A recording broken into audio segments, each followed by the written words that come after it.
ഫിലിപ്പിയർക്ക് എഴുതിയ ലേഖനം 1-ാം 12-ാം വാക്യത്തിൽ ഇങ്ങനെയാണ് പറയുക: സഹോദരരെ, എനിക്ക് സംഭവിച്ചതെല്ലാം സുവിശേഷത്തിന്റെ പുരോഗതിക്ക് കാരണമായി എന്ന് നിങ്ങൾ അറിയാൻ ഞാൻ ആഗ്രഹിക്കുന്നു. ആമേൻ.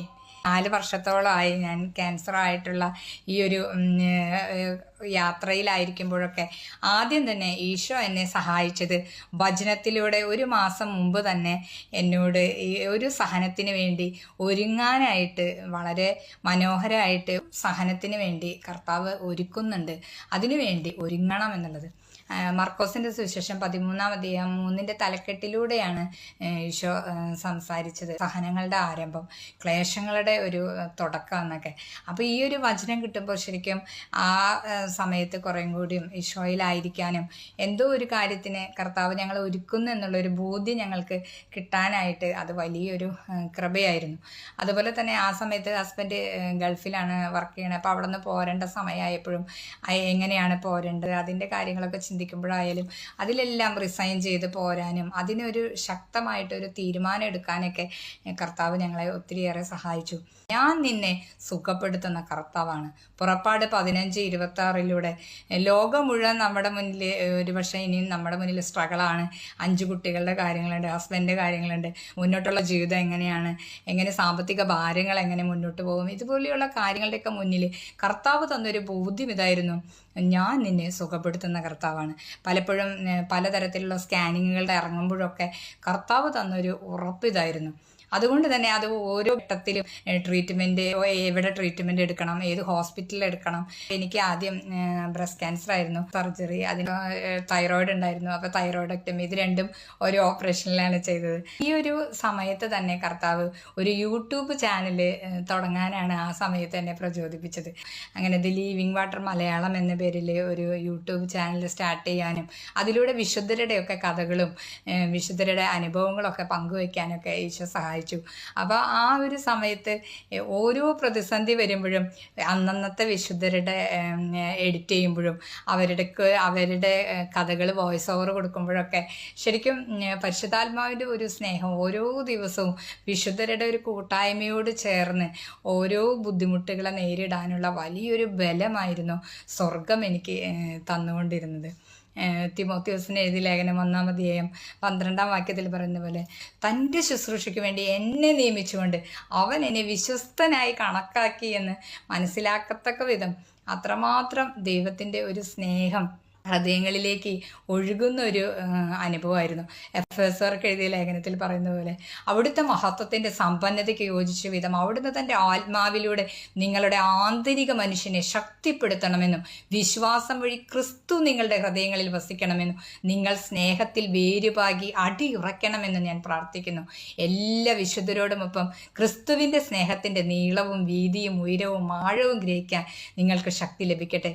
അറിവിനെ അതിശയിക്കുന്ന സ്നേഹം നിങ്ങൾ ഗ്രഹിക്കാനും അതുവഴി ദൈവത്തിന്റെ സമ്പൂർണതയാൽ പൂരിതരാകാനും ഇടയാട്ടെ. ഇങ്ങനെ നമ്മിൽ പ്രവർത്തിക്കുന്ന ശക്തിയാൽ നാം ചോദിക്കുന്നതിലും ആഗ്രഹിക്കുന്നതിലും വളരെ കൂടുതൽ ചെയ്തു തരാൻ കഴിയുന്ന അവിടുത്തെ സഭയിലും യേശു ക്രിസ്തുവിലും തലമുറകളോളം എന്നേക്കും മഹത്വമുണ്ടാകട്ടെ. ആമേൻ. ഇതാണ് എനിക്ക് നിങ്ങളെക്കുറിച്ചുള്ള പ്രാർത്ഥന. കാരണം എൻ്റെ ജീവിതത്തിൽ ഞാൻ ഓരോ വചനത്തിൻ്റെ ആ വ്യാപ്തിയും ജീവിതത്തിലൂടെ അനുഭവിച്ചത് ഇത്രമാത്രം കർത്താവ് തൊടുന്ന ഒരു അനുഭവമായിരുന്നു. കാരണം എൻ്റെ ഒരു ക്യാൻസർ ട്രീറ്റ്മെൻറ്റ്, ആദ്യത്തെ സർജറി കഴിഞ്ഞു, റേഡിയേഷൻ കഴിഞ്ഞു, വീണ്ടും ഒരു 3 മാസമൊക്കെ കഴിഞ്ഞപ്പോഴേക്കും എനിക്ക് തലയിൽ അടുത്ത ക്യാൻസർ വരാൻ തുടങ്ങിയപ്പോഴേക്കും തലയിൽ വേറൊരു സ്ഥലത്ത് വീണ്ടും ക്യാൻസർ വന്നു. അവിടെ ബെഡ് റിസെക്ഷൻ ചെയ്തു, കീമോ സ്റ്റാർട്ട് ചെയ്തു. അതിൻ്റെ ഫോളോ അപ്പിലായപ്പോഴേക്കും ലങ്സിൽ ട്യൂമർ വന്നു. ലങ്സിലെ ട്യൂമർ റിമൂവ് ചെയ്ത് അതിന് തൊറാക്കോട്ടമയൊക്കെ ചെയ്ത് അത് ചെയ്തുകൊണ്ടിരിക്കലാണ്. പിന്നെ അതുപോലെ ലെഫ്റ്റിലും റൈറ്റിലും കാലിൽ ട്യൂമർ അടുത്തതായിട്ട് കണ്ടു. അത് കഴിഞ്ഞപ്പോൾ വീണ്ടും റൈറ്റ് ബ്രസ്റ്റിൽ അടുത്ത ട്യൂമർ കണ്ടു. അങ്ങനെ അതിൻ്റെ ഫോളോ അപ്പിലാണ് ഇൻഗ്വൈനൽ ലിംഫ് നോട്ട്സ് കാണുന്നത്. അങ്ങനെ ഈ ഓരോ സമയത്തും ഒരുപാട് ഓപ്പറേഷനുകളിലൂടെയൊക്കെ കടന്നു പോയപ്പോൾ അന്നൊക്കെ കാല് തളർന്നു പോകുമെന്നൊക്കെ ഒത്തിരിയേറെ വീട്ടുകാരും ബന്ധുക്കളും ഒക്കെ ഭയപ്പെട്ട ഒരു സമയമായിരുന്നു. കാരണം 2 കാര്യം ഒത്തിരി ഡീപ്പായിട്ട് എടുക്കേണ്ട വന്നു. അപ്പോഴൊക്കെ അന്ന് കർത്താവ് തന്നൊരു വചനം ഉണ്ടായിരുന്നു: ഞാൻ നിന്റെ പാദങ്ങൾക്ക് കലമാന്റെ പാദങ്ങൾക്ക് എന്ന പോലെ വേഗത നൽകുന്നു, ഉന്നതങ്ങളിൽ നിന്ന് നടത്തുന്നു. നമുക്ക് നാളെ എന്ത് സംഭവിക്കും എന്നുള്ളതോ ഒന്നും നമ്മളെ ആശങ്കപ്പെടുത്തുന്നില്ല. കാരണം വചനത്തിലൂടെ നമ്മളോട് ഉറപ്പ് പറഞ്ഞിട്ടുണ്ട്, കർത്താവിൻ്റെ പാദങ്ങൾക്ക് കലമാന്റെ പാദങ്ങൾക്ക് എന്ന പോലെ വേഗത നൽകും. ആ ഒരു വചനത്തെ വിശ്വസിച്ച് മുന്നോട്ട് പോയപ്പോൾ അന്നൊക്കെ തീരെ സാമ്പത്തികമായി യാതൊന്നും ഇല്ലാത്തൊരു സമയത്താണ് ഞങ്ങൾ സർജറി ചെയ്യുന്നത്. പക്ഷേ അമർത്തി കുലിക്ക് നിറച്ചളന്ന് മടിയിലിട്ട് തരുന്ന ദൈവത്തിൻ്റെ സ്നേഹം അനുഭവിക്കാനായിട്ട് അവിടുന്ന് ഞങ്ങളെ ഉപയോഗപ്പെടുത്തുന്നുണ്ടായിരുന്നു. അതുപോലെ മക്കളൊക്കെ പഠിക്കുകയാണ്. അപ്പോൾ അവരെ 5 മക്കളുടെ അമ്മ എന്ന നിലയിൽ അവരുടെ ഒരു ഉത്തരവാദിത്വം ചെയ്യാതെ സ്വർഗം എങ്ങനെ കുഞ്ഞുങ്ങളെ പൊതിഞ്ഞു പിടിക്കുന്നു എന്ന് അവിടെ ഞങ്ങൾ കാണിച്ചു തരികയായിരുന്നു.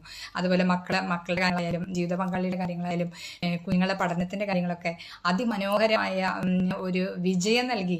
കുഞ്ഞുങ്ങളെയും അവരുടെ ഒരുപാട് മുടക്കുകളാണ് എൻ്റെ കൂടെയൊക്കെ ബൈസ്റ്റാൻഡറായിട്ട് വരുന്ന സമയത്ത് ആർക്കും അങ്ങനെ ക്ലാസ്സിൽ പോകാനോ അങ്ങനത്തെ കാര്യങ്ങളൊന്നും പറ്റാറില്ല. പക്ഷെ അപ്പോഴൊക്കെ അതൊക്കെ നികത്തുന്ന പോലെ അതിമനോഹരമായ ഒരു വിജയം നൽകി കുഞ്ഞുങ്ങളെയൊക്കെ ദൈവം പൊതിഞ്ഞു പിടിക്കുന്നത് സ്വർഗത്തിൻ്റെ ഒരു പൊതിച്ചിൽ കാണാനായിട്ട് ഞങ്ങൾക്ക് സാധിച്ചു. ട്രീറ്റ്മെൻറ്റുകളും കാര്യങ്ങളായിട്ട് നാട്ടിൽ നിൽക്കുന്ന ഞങ്ങളെ നാട്ടിൽ നിന്ന് ഗൾഫിലേക്ക് കൊണ്ടുവരാൻ, അബുദാബിയിലേക്ക് കൊണ്ടുവരാനുള്ള വലിയൊരു വഴിയാണ് പിന്നീട് കർത്താവ് ഒരുക്കിയത്.